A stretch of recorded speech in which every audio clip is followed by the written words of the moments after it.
Chers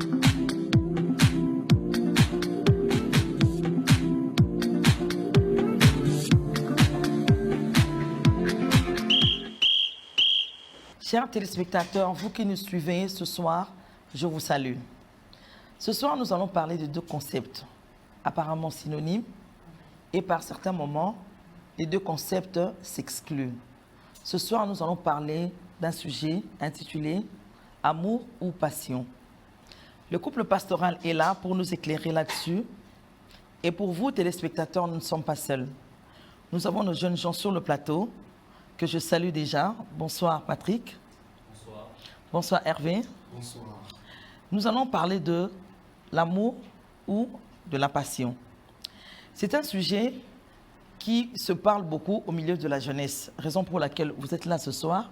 Et avec le couple pastoral, nous allons essayer d'en parler en long et en large. D'entrée des jeux, je m'en vais m'adresser au pasteur Léon, qui va nous définir brièvement l'amour et ensuite la passion. Pasteur Léon. Merci Madame Hortense. L'amour, c'est un concept polysémique, beaucoup de sens. L'amour, ça vient du mot latin amor, qui signifie un sentiment d'attachement, un sentiment de tendresse, un sentiment d'affection. Et c'est un sentiment gai qui procure la paix, la gaieté. L'amour, quand je disais, c'est une notion polysémique, c'est-à-dire il y a plusieurs sens, plusieurs contextes. Ouais. Et les Grecs avaient bien défini cela. Ils avaient compartimenté ces concepts. Il y avait l'amour philéo, qui est l'amour qu'un frère, un ami peut avoir vers son congénère, un frère avec un autre frère, un ami avec un autre ami. C'est l'amour philéo. Il y a l'amour agapéo. L'amour agapéo, ça c'est l'amour divin. L'amour sans condition. L'amour malgré tout. Il y a l'amour éros. L'amour éros, ça c'est l'amour... Vous êtes déjà au troisième. Oui, troisième. Okay. Oui. L'amour éros, c'est l'amour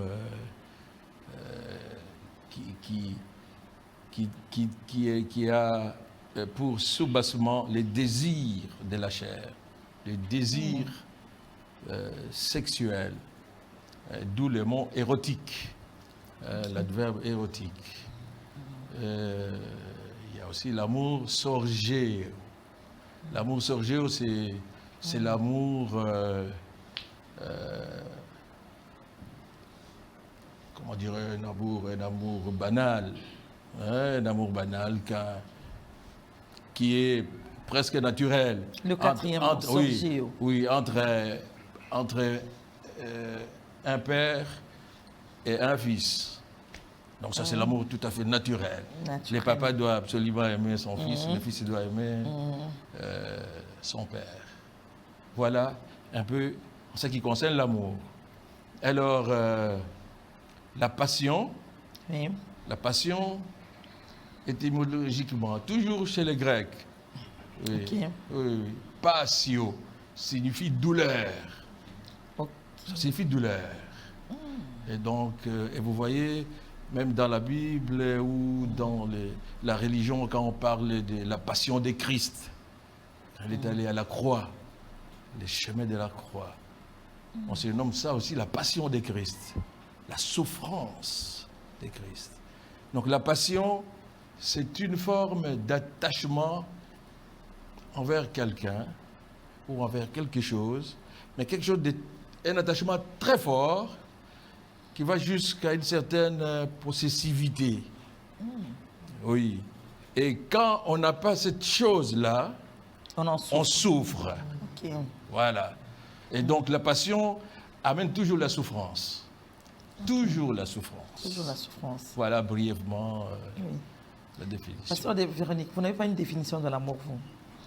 Parce que le pasteur Léon en a donné tellement que j'ai eu du mal. C'est la première fois que j'entends sorgir. Ça, c'est une autre forme d'amour que j'ai entendue aujourd'hui, que je n'oublierai pas en tout cas, sorgir. Selon vous, l'amour? C'est ce qu'il a expliqué là. L'amour, effectivement, comme il a dit, il y a beaucoup d'explications en ce qui concerne l'amour. Et moi aussi, je peux dire l'amour, comme la Bible nous le dit dans 1 Corinthiens 13. 1 Corinthiens 13, la Bible nous donne la signification de l'amour, les attributs de l'amour. Elle dit l'amour est patient,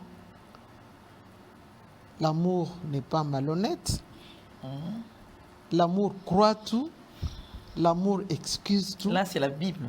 L'amour pardonne. Mais c'est ça. Hein? Non, ça, ce n'est pas le grec. Oui. Là, c'est la Bible. Bible. Oui. Moi, je parle de la signification de l'amour dans la Bible. Quand on le dit, Paul nous dit dans 1 Corinthiens 13, et c'est ce que je dis, l'amour est patient, l'amour... Donc, ça dit, quand on aime, vous devez être patient. Quand on aime, vous ne devez pas être malhonnête. Quand on aime, on doit pardonner. Quand on aime, on doit excuser et on doit croire. C'est ça une autre signification de l'amour que je peux donner. De l'amour. Voilà. Oui, pour la passion, on va retenir la définition du pasteur Léon. Oui. C'est que j'ai Oui, retenu, c'est ça la passion. Là, la passion amène toujours à la douleur, à la souffrance. Oui. Patrick, tu peux réagir par rapport à ce que le pasteur Léon a dit. Est-ce que tu as une question à lui poser déjà? Parce que moi, j'en ai beaucoup. Oui. Merci, Madame Hortense, pour la question, pour l'opportunité de poser ma question. Pasteur Léon, moi, je voudrais revenir un peu sur votre définition. Vous avez dit que, en bref, la passion représente la douleur. Alors, est-ce que pour une relation amoureuse qui est censée durer dans le temps, est-ce que vous trouvez que cette relation-là doit avoir pour soubassement ou pour fondement la passion? Est-ce qu'il faut bâtir une relation qui est censée durer dans le temps sur la passion? Voilà un peu la question. Surtout qu'il a dit que c'est un attachement très très fort. Très très fort, puisqu'il s'agit de l'amour. Très bien. Voilà. C'est bien. Alors, l'une des caractéristiques de la passion, c'est aussi la brièveté. Donc, la passion est à la fois un sentiment très fort et bref. Ça ne s'inscrit pas dans la durée. Ok. Ah oui, ça ne s'inscrit pas dans la durée. C'est quand, par exemple, on a un coup de foudre. Généralement, c'est un sentiment passionnel. C'est une passion, on trouve quelqu'un, un homme, une femme qui vous trouble. Vous dites, non, moi je dois absolument être à côté de cet homme, je dois absolument être à côté de cette femme, je dois m'attacher à elle. Et puis la passion est aveugle. La passion manque de raison. Et la passion ne réfléchit pas.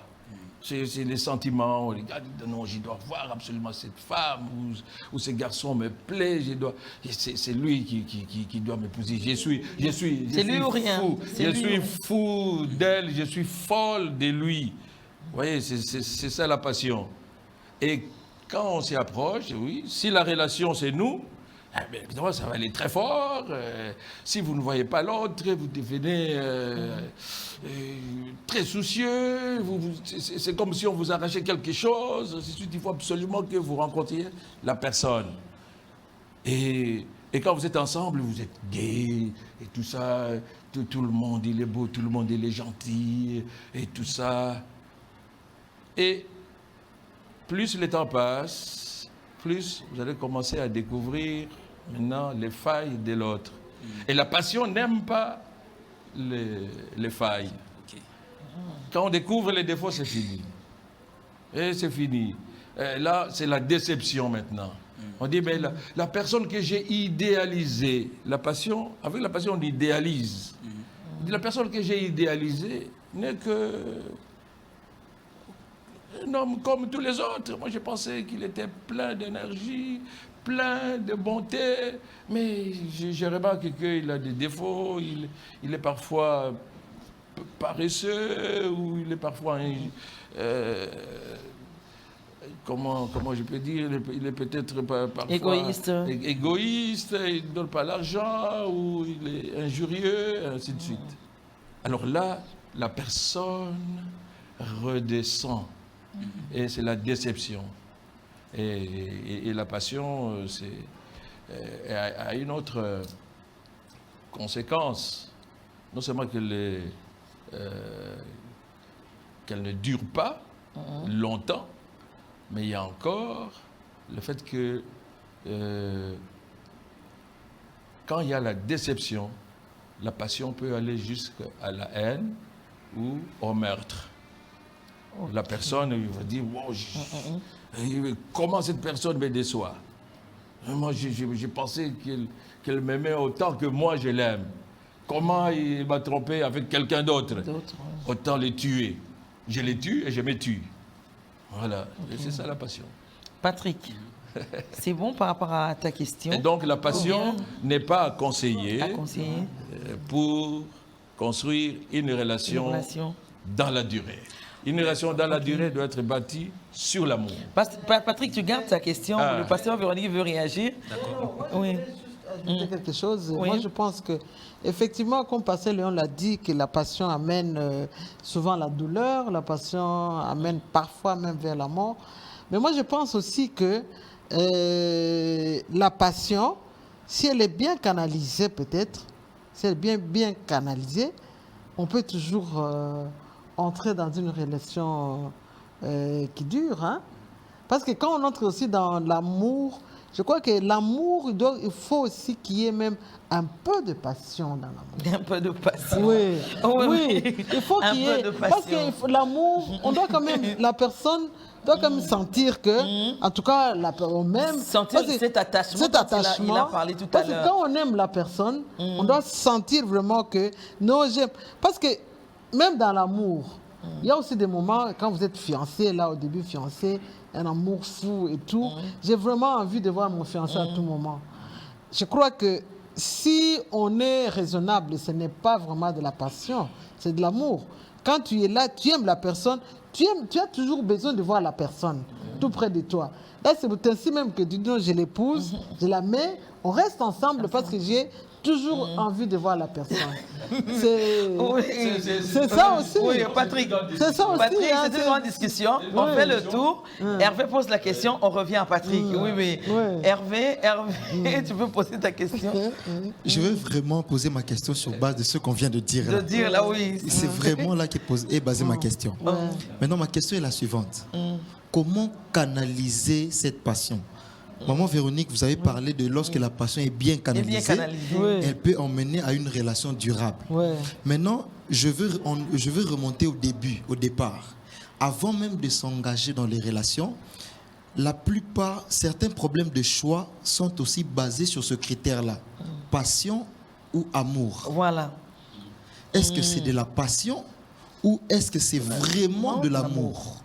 Alors, si on veut s'engager avec une personne, si on est dans une phase où on essaie de discerner cela, comment est-ce que nous pouvons canaliser cette passion, si c'est réellement de la passion, et comment canaliser l'amour et la passion si les deux sont là pour que ça conduise à une relation durable? Non, je crois qu'il ne faut pas... Le problème, c'est que, vous savez, le problème des concepts est très important. Oui. Quand vous mélangez amour, passion... Ça devient compliqué. C'est la question qu'on se pose. Oui, on peut dire l'amour passionnel, on dit l'amour passionnel. On peut dire aussi la passion, les deux se confondent aussi. Passion amoureuse. Oui. Mais il faut dissocier les deux. Les deux, oui. Passion et amour. Si on veut avancer. Ah, ok, d'accord. Oui, si on veut avancer. Oui, on y va comme ça. Il faut dissocier les deux. Parce que la passion... Donc les deux ne marchent pas ensemble. Si non. C'est pas bon. C'est pas bon. Parce que la passion est brutale. La passion est brutale. La passion est brusque. Ça, c'est la passion. Et oui, jusqu'où on peut arrêter cette flamme? C'est pas évident. Hein, c'est pas évident d'arrêter cette flamme-là de la passion. La passion, quand quelqu'un est fou d'une fille ou une fille est folle d'un garçon, c'est difficile d'arrêter. Et la personne va comme un bulldozer vers un objectif. Vous voyez ça? Oui. Et c'est ça qui est dangereux. C'est ça qui est dangereux. Tandis que l'amour, Oui. l'amour prend le temps. L'amour prend le temps d'observer l'autre. L'amour se construit. L'amour s'alimente. Pas dans tous les cas, pasteur. L'amour, ah oui, ça doit être comme ça. Ah bon? Ah oui, oui, oui, oui. Sinon ça va être quelque chose de très léger. Ok. L'amour s'alimente. L'amour s'alimente. Il faut nourrir Il y a des gens l'amour qui se sont avec rencontrés des mots. une C'est pour fois cela et puis qu'il y c'est a, l'amour. vous voyez, les livres très célèbres de Gary Chapman qui parlent des langages de l'amour. Oui, l'amour s'alimente. Il faut nourrir l'amour. C'est comme un jardin. Il faut arroser, il faut arroser, il faut arroser. C'est ça l'amour. Et l'amour, on commence, on regarde. Et l'amour, on regarde les qualités de l'autre, les défauts de l'autre, ainsi de suite. Et puis on se dit, oui, je l'aime, malgré ses défauts. Je l'aime avec ses qualités, oui. Je l'aime avec son faciès-là, oui. Voilà, et je vais aller vers cette personne-là. Ça c'est ça l'amour. C'est ça l'amour. Mais la passion, non. C'est mais cette fille-là, elle parle bien à la télé. Non, ça, je vais tout faire pour elle. Ce n'est pas le voici cette fois-ci, os de maison. Non, Parce non, que c'était non. pareil, non? Non, non, non, non. Non, non, non, non. C'est pas la même chose. Non, non, non. Il faut faire très attention. Il faut faire très attention. Et ça, nous devons le dire, surtout aux jeunes qui veulent s'engager. Oui. Ouais. La passion, elle est possessive. Oui, oui, la passion est possessive. Il n'y a pas de liberté pour l'autre. On n'accorde pas la liberté à l'autre. On doit s'imposer. Il faut que la personne réponde comme on veut. Oui, c'est ça la passion. Alors, je ne sais pas si vous allez édulcorer la passion. Mais quand vous édulcorez la passion, ce n'est plus la passion. Ah oui, plus, on n'est plus dans ces concepts des passions. Oui. Là, c'est vraiment maintenant, c'est l'amour. On peut dire oui, on peut être frappé, on peut tomber amoureux, mais il faut tout de suite, Se rendre compte que, hein? attention, si on veut avoir une relation sérieuse qui va conduire au mariage, cette pulsion-là soit amortie. Ah oui, oui, oui, il faut savoir que non, ça peut m'amener à la passion. Et ce n'est pas bien. Ah oui, la passion, c'est pas bon. Vous savez, dans la Bible, il y a, quand vous lisez Juge 14, vous voyez Samson. Samson, qui va chez les Timnans, et il dit à son père et à sa mère, oui, j'ai vu dans les camps des Philistins une femme, en tout cas prenez-la pour mon épouse. Les parents ont résisté, ils dit non. Et Samson dit, elle me plaît. Voilà la passion. Okay. C'est d'abord le plaisir. Elle me plaît. C'est elle ou pas quelqu'un d'autre. Non. Alors, il a tout fait pour avoir cette femme qui l'a trahi. Qui l'a trahi. Et Samson était furieux. C'est ça la passion. Parce qu'il avait idéalisé cette femme. Il ne savait pas que cette femme avait des faiblesses. Que cette femme pouvait lui faire du tort. Mais s'il y avait l'amour, il allait comprendre que non. De ce côté-là, comme c'est un peuple qui nous est hostile, non, ça va être difficile que... Voilà la raison qui intervient. Et s'il avait fait passer la raison avant, avec l'amour, il faut toujours qu'il y ait la raison qui revient. Le pasteur Véronique l'a dit aussi, quand on est raisonnable dans la passion, il faut qu'il y ait la raison. Ah oui, si vous avez la raison dans la passion, vous arrêtez la passion. Et maintenant, vous allez vers l'amour. Oui, pasteur Véronique. Effectivement, quand on aime la personne, c'est comme la déonée, la personne, on a tout le temps envie de voir la personne. Bon, il faut pas Ce qui dire n'est que pas c'est mauvais parce que... Non, c'est ça que j'ai dit, c'est pas mauvais. Je n'ai pas dit que c'est mauvais. Quand on aime la personne, Désirer voir on, cette personne-là tous on les jours, désire à voir la chaque minute. personne, on désire voir la personne. Il ne faut pas que ce soit maladif. Non, c'est ça l'amour. oui. C'est pourquoi Là, je dis... là, c'est la passion. Jusqu'en souffrir, comme vous l'avez dit. Non, pas jusqu'en souffrir, mais quand on aime la personne, on a envie de la voir à tout moment, on a envie d'être avec... c'est un peu aussi, comme tu dis, un peu la Ça devient du passion, possessif. mais la passion, comme on dit, avec raison, ça devient de l'amour. C'est Passion, ça. quand on rajoute la raison, ça devient Quand on de ajoute la l'amour. raison, quand on ajoute la raison, c'est ça. Là, on va en discuter encore parce que la passion est toujours là. Oui, la passion Mais est quand toujours on là. devient raisonnable, Raisonnable, là, c'est oui. l'amour. C'est comme il a dit, si Samson avait vu que non, c'est un peuple qui nous est hostile, ça c'est la raison la passion, déjà. on rajoute ça c'est la la raison, raison déjà. ça devient à la l'amour. passion, on ajoute la raison. Alors il fallait définir ça l'amour, devient- passion plus raison. Carrément. Ouais. Bon, oui.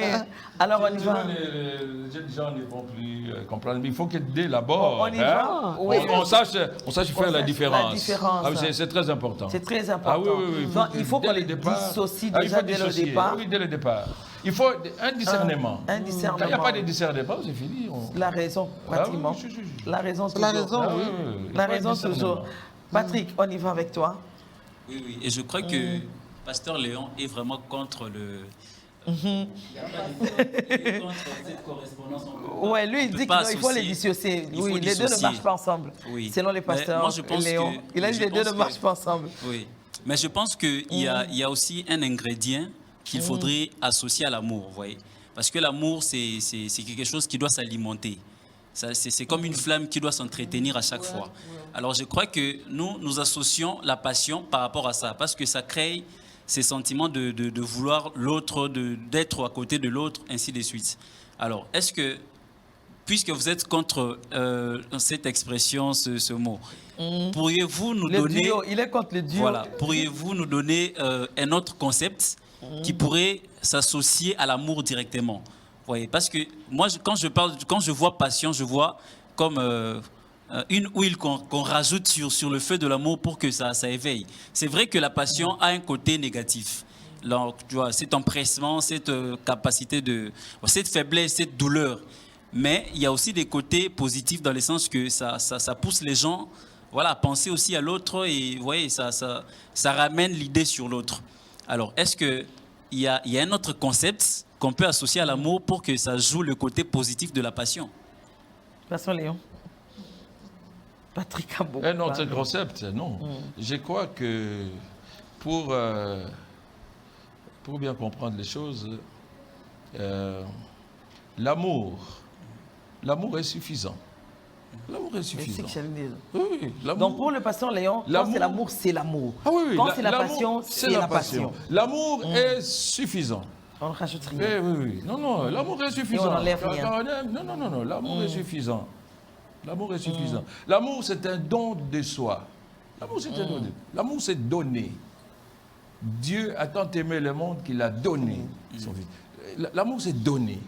Et quand on donne, c'est pour faire plaisir à l'autre. Dans la relation entre un homme et une femme, dans le cadre du mariage. Hein, et cet amour doit aller crescendo. Comment? C'est pour ça que j'ai donné la notion de nourrir. L'amour, c'est nourrir. Il faut l'alimenter. Il faut exprimer cet amour. L'amour s'exprime. Ce que vous appelez passion, non, il faut dire peut-être des ingrédients. Il faut des ingrédients. Il faut pas ajouter le mot passion. Le mot passion vient perturber. Perturber l'amour. C'est un autre concept.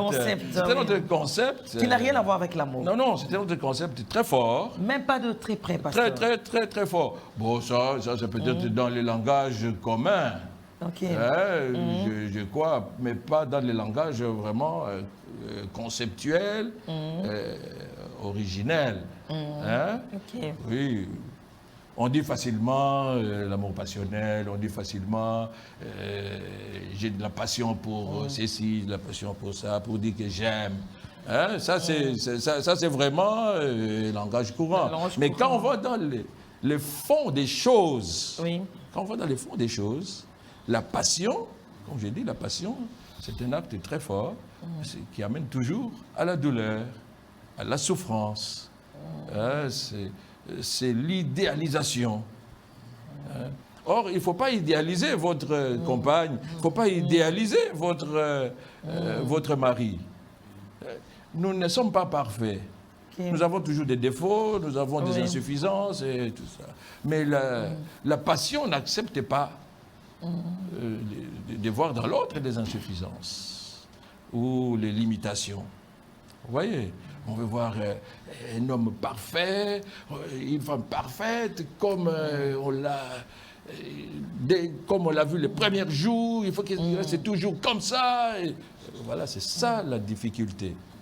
Mais avec l'amour, l'amour, comme je dis, va de manière croissante. Il faut l'entretenir avec, comme a dit mon épouse, des paroles valorisantes, avec des cadeaux, avec des mots doux, ainsi de suite. Et d'une façon modérée. Comment modérer? Parce que quand c'est trop, vous avez dit que ça devient du possessif, on veut voir la personne. Parce qu'il y a des gens qui trouvent que la personne fait un peu. Qu'est-ce que vous appelez modéré?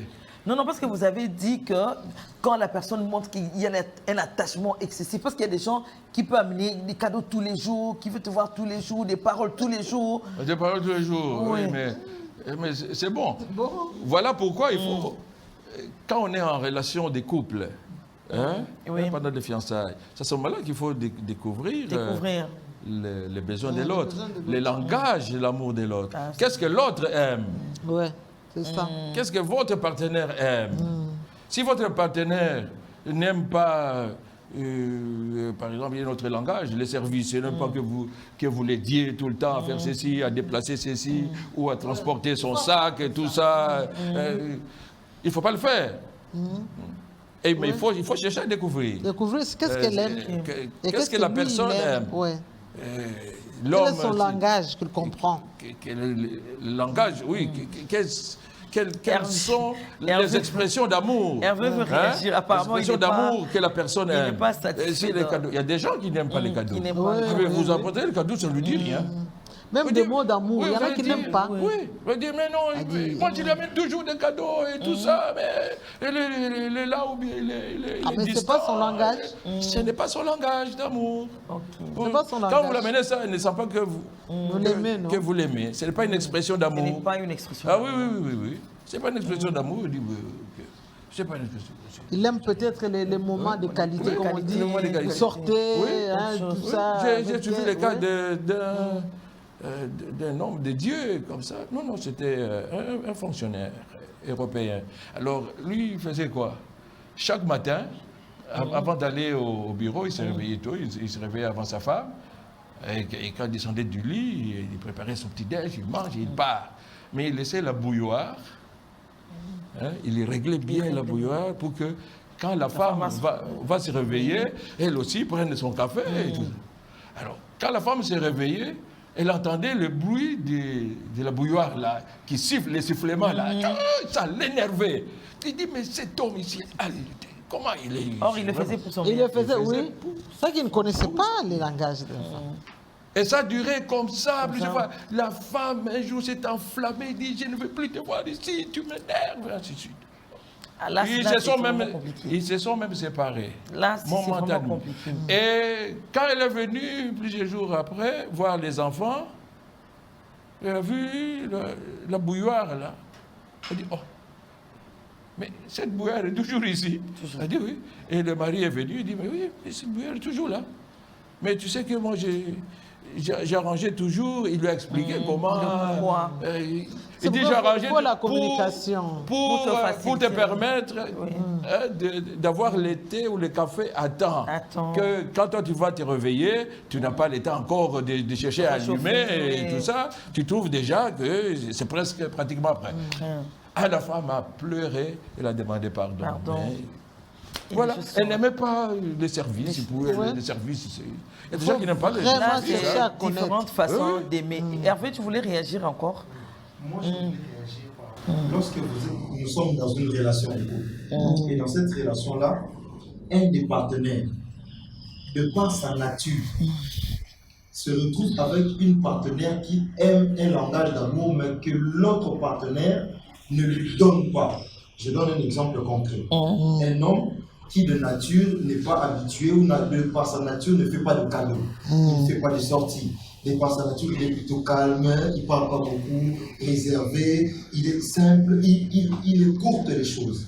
Mais il est avec une femme qui aime beaucoup la conversation, les sorties, les temps de qualité, mais à un moment donné, elle se rend compte qu'elle ne reçoit pas ça de son homme. Mais l'homme l'aime en réalité. L'homme l'aime sincèrement. Mais cependant, dans la même relation, la femme finit par se lasser de cet homme et elle se retrouve avec un faux type, un mauvais, mais qui lui a tous les langages que la femme aime, mais sans l'aimer. L'homme, c'est juste quelqu'un qui ne l'aime pas, mais elle peut l'emmener au resto, elle peut faire des photos avec elle, elle peut la faire sortir, la faire des cadeaux, mais qui ne l'aime pas. Mais l'homme qui est à la maison avec elle, il aime la femme, mais ne fait pas des cadeaux, ne sort pas avec elle. Maintenant, comment... Non, tu vois, effectivement, quand on dit qu'on doit se connaître, on doit connaître l'autre, c'est que la personne aime, c'est que toi tu aimes. Si toi tu as découvert effectivement que cette femme-là, elle aime les temps de qualité, c'est ça son langage d'amour. Mais toi, parce que tu aimes la femme, tu dois tout faire pour la satisfaire. C'est comme un réservoir. Elle est en train d'attendre que tu puisses remplir son réservoir d'amour. Mais toi, tu ne remplis pas son réservoir d'amour. Il trouve que son réservoir est toujours vide. Mais elle va se lasser, effectivement. Elle va se lasser. L'essentiel dans le mariage, donc, tu dois apprendre. C'est ça le devoir de l'homme et de la femme. Tu dois tout faire pour connaître le langage d'amour de ton partenaire. Tu dois tout faire. Et quand tu apprends son langage d'amour, tu dois faire tout pour la satisfaire. Il ne faut pas que son réservoir soit vide. Parce que tu sais, quand on donne, le réservoir reste vide, ça n'ira pas. Ainsi qu'elle pourra aller tomber chez quelqu'un qui après il va regretter. Mais comme toi, tu sais que tu l'aimes, pour qu'elle sache que tu l'aimes, il faut remplir ce réservoir-là. C'est ça ton devoir. Tu ne dois pas dire non, je suis un homme bien, calme, j'aime. Non, ça ne s'arrête pas là. Tu dois faire un effort. Tu dois vraiment faire un effort pour remplir ce réservoir-là. Sinon, vous êtes parti. Oui, pour faire. Tout ça montre qu'il y a un problème de dialogue. En principe, il faut poser la question à la personne qui est avec vous. Et ça commence à partir des fiançailles. Voilà. C'est pendant les moments de fiançailles que vous allez vous découvrir. Et connaître le langage d'amour de l'autre, connaître les besoins de l'autre, ce que l'autre aime et ce qu'il n'aime pas, ainsi de suite. Et voilà, c'est aussi simple que ça. C'est aussi simple que ça. Il faut poser la question. Et bon, si vous ne posez pas la question, bon, il y a une autre technique. Vous y allez par essai et erreur. Vous testez, vous donnez le cadeau, vous sentez que l'autre ne réagit pas, donnez le cadeau, vous remerciez à peine. Il dit, mais je vous ai amené une montre là.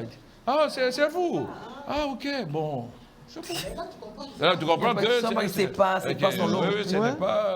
Oui, moi j'avais un ami comme ça. Il m'a dit un jour, non papa, moi je fais des voyages, je n'achète plus rien à mon épouse. Moi je dis, mais pourquoi? Il dit, mais chaque fois que je lui achète les habits ou autre effet, quand je lui présente, je dis, c'est pas ça. Moi je n'aime pas ça. Alors je préfère ne plus rien lui amener. Plus de cadeaux. Voilà. Alors moi je lui ai dit, ok, il faut chercher ce qu'elle aime. Peut-être qu'elle aime sortir, elle aime aller au restaurant, à la plage, ou voyager avec vous. Voilà. C'est tout ça. Je crois qu'il a une autre question. Je crois que c'est parmi les dernières questions de Patrick. Oui. Et je vais rebondir sur ce que Hervé vient de dire. Je crois que maman Véronique vient de parler de remplir le réservoir de l'autre partenaire pour la satisfaire aussi par rapport à ses attentes. Mais il se pose un problème. Il y a de ces partenaires qui, de fois, par le passé, ont reçu de blessures, en fait. Ils ont eu des difficultés relationnelles, et pas seulement en termes de relations, mais même en croissance. Depuis le fondement, depuis la famille, la croissance familiale, il y a eu peut-être des choses qui se sont passées, des conflits entre parents, tout ça, et ça crée des blessures. Alors, ça crée des insatisfactions. La personne grandit avec ces insatisfactions et puis se retrouve un beau jour dans un couple où il attend assez que soit son homme ou sa femme lui donne, remplisse le réservoir. Et l'homme fait le travail de remplir le réservoir jusqu'à ce que le réservoir est même plein. Mais la personne n'est toujours pas satisfaite. Voilà. Et finalement, on se lasse et puis on se décide de partir parce qu'on a tout donné, mais on ne reçoit rien. La personne a des blessures, a des problèmes. Je crois que ça aussi, c'est un problème. Il faudrait en parler aussi. Oui, c'est ça, comme Pasteur Léon a dit, il faut aussi les dialogues dans les couples. Il faut les dialogues. Effectivement, souvent, on reproduit ce qu'on a vécu. Exact. Souvent, on reproduit ça. Il y a peut-être, comme on le dit, il a eu des blessures. Il a vu peut-être les mariages de ses parents se disloquer. Il a vu. Et là, elle ou il a tendance à reproduire ce qu'elle a vécu. Mais je crois que, de toute façon, avant de se marier aussi, il y a un problème. C'est ce qu'on dit, il faut régler d'abord le problème personnel que l'on a. Il faut régler le problème personnel. C'est vrai qu'il faut, avec Dieu, parce que nous, on met toujours Dieu devant. Il faut se dire, effectivement, ce qui est arrivé avec mes parents, ça c'est leur vie, ça ne va pas arriver avec moi. Voilà. Ce qui est arrivé à mes parents, ça ne veut pas arriver avec moi. Il faut déjà, dès le départ, c'est pourquoi il faut vraiment qu'il y ait vraiment des dialogues. Qu'il y ait vraiment des dialogues. Quand vous trouvez quelqu'un, elle va vous parler de ses blessures, ce qu'elle a eu, tout ça, ce qu'elle a vécu. Il faut parler. Et maintenant, avec l'aide de Dieu aussi, je crois que les choses peuvent aller de l'avant. Parce que quand vous dites qu'effectivement, quand on remplit, on ne reçoit rien, ton réservoir aussi est vide, ça risque aussi de créer des problèmes. C'est-à-dire, quand toi tu remplis ici, elle remplit. C'est vous deux, vous devez remplir. Réciproque. Il n'y a plus de bonheur à donner qu'à recevoir. Et ça, c'est fondamental. Et ces problèmes-là doivent être réglés en amont. Oui. En amont. Pendant les fiançailles, on doit s'examiner d'abord soi-même, comme m'a dit mon épouse. Il faut être capable d'identifier ses propres problèmes moraux. Avant de se marier. Avant de se marier. Quand on a eu des problèmes moraux, du genre blessures intérieures, tout ça, vous étiez mal aimé de la famille, tout ça, vous avez connu beaucoup de déceptions, ou bien les parents vous brimaient tout le temps. Alors vous y allez avec beaucoup de blessures et vous voulez retrouver cette affection-là dans votre partenaire, votre futur partenaire, votre mari ou votre femme. Et là, c'est dangereux. Il faut que vous-même, vous fassiez les ménages avant. Il faut passer par, comme a dit mon épouse, il faut voir le serviteur de Dieu pour une délivrance. Il faut absolument passer par cette étape de délivrance. Comme ça, toutes les blessures intérieures sont effacées. Et vous y allez vraiment, vous êtes prêt pour le mariage. Sinon, vous risquez de traîner ces fardeaux et c'est pas bon. Et il faut que vous commenciez vous-même par vous aimer vous-même. Quand vous vous aimez vous-même, c'est bon. Comme m'a dit mon épouse, il faut faire d'abord son propre ménage. Il faut vous aimer vous-même. Quand vous aimez vous-même, vous serez maintenant capable d'aimer l'autre. Mais si au départ, votre réservoir est vide, c'est votre propre amour, vous ne vous aimez pas. Parce qu'il y a des gens qui ne s'aiment pas et qui attendent que les autres puissent les aimer pour qu'ils se sentent à l'aise. Alors là, c'est un problème.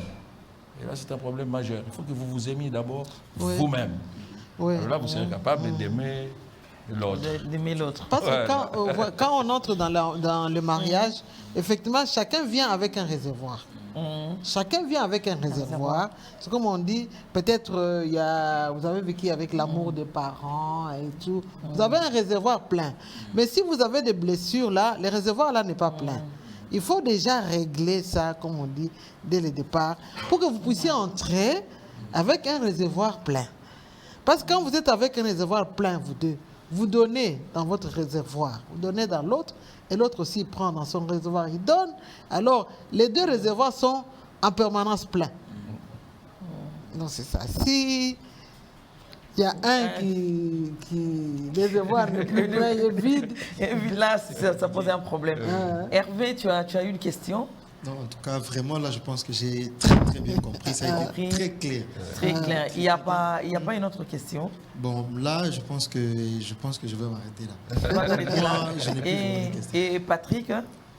Je crois que j'ai été satisfait, Oui. surtout par rapport à l'intervention de maman Véronique. Oui, il faut vraiment prendre le temps de préparer son ménage, et comme a dit le pasteur Léon, avant de pouvoir s'engager et puis de progresser dans la relation. Dans la relation. Alors moi, j'aimerais poser une question au pasteur Léon. Je prends l'exemple d'un jeune homme qui vient vers une jeune fille avec tout l'amour possible. Maintenant, cette fille-là, comment est-ce qu'elle peut dissocier que l'amour que cet homme-là lui porte est réellement de l'amour et non de la passion, par rapport à la façon d'agir de l'homme? Oui, c'est-à-dire, c'est facile. Parce que c'est tout ce que les femmes attendent d'un homme. Les mots d'amour, tout ça. Oui. C'est tout ce qu'une femme peut attendre d'un homme. Oui. Alors, si vous nous dites que non... L'homme aussi attend ça. Bon, l'homme aussi attend ça. Oui, l'homme aussi attend ça. Alors, si vous nous dites qu'il faut faire très attention quand peut-être l'homme devient encombrant, avec tout ce qu'il fait, tout ce qu'il dit, ça peut être de la passion. Alors, comment est-ce que la jeune fille qui attend un amour peut dissocier? Sinon, elle risque de passer à côté de l'amour. Oui. C'est vrai, parce que la passion, vous allez la remarquer comment, c'est par la possessivité, comme j'ai dit, la possessivité. Si la jeune fille est en face d'un homme qui la réclame tout le temps, ou qui, chaque minute, il veut savoir là où elle se trouve, qui veut lui donner, qui veut déjà dans le fiançailles, il est en train de faire une espèce de géolocalisation de la personne. Maintenant, tu es où? Tu as fait comment? Tu as rencontré qui? Et tout ça. Non, là. Tu téléphones. Oui, je téléphone.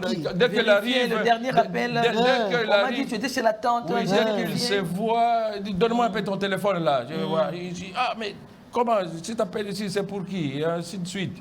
Bon, là, vous allez tester que non, cet homme ici, c'est déjà dangereux. Mais pourquoi tu ne m'as pas appelé? Pourquoi toi, tu me dis jamais que tu m'aimes? Et pourquoi? C'est toujours moi qui dois te dire je t'aime. Mais toi, tu ne me dis jamais. Et tout ça, je n'aime pas ça. Et puis il devient violent. Parce que ça s'accompagne toujours de la violence. L'amour n'exclut pas le contrôle, pasteur Léon. Ouais. L'amour n'exclut pas le contrôle. Non, quand on est fiancé, on ne s'appartient pas encore. Ok. Oui, quand on est fiancé, il faut des limites quand on est fiancé. Vous n'allez pas contrôler votre fiancé jusqu'au moindre détail. Non. Vous n'avez pas de comptes à lui rendre à ce moment-là. Mais il faut faire confiance simplement. Il faut faire confiance. Il faut faire confiance. C'est le temps d'observation, vous allez voir si la personne vous convient. Mais si vous commencez à millimétrer son emploi du temps, la journée, telle heure, là, c'est pas bon, ça devient... Entre telle heure, tu étais où? On m'a dit que tu étais là. Oui, que tu étais là. Et tout ça. Et la passion est violente. Ah oui, la passion est violente. La passion est violente. Non, tu ne dois pas partir maintenant. Si tu pars, c'est que tu ne m'aimes pas. Et tu dois rester seulement avec moi. Même si la personne dit, mais attention, mes parents me disent de rentrer à 20h. Non, tu dois rester seulement. Si tu pars, c'est que tu ne m'aimes pas. Voilà.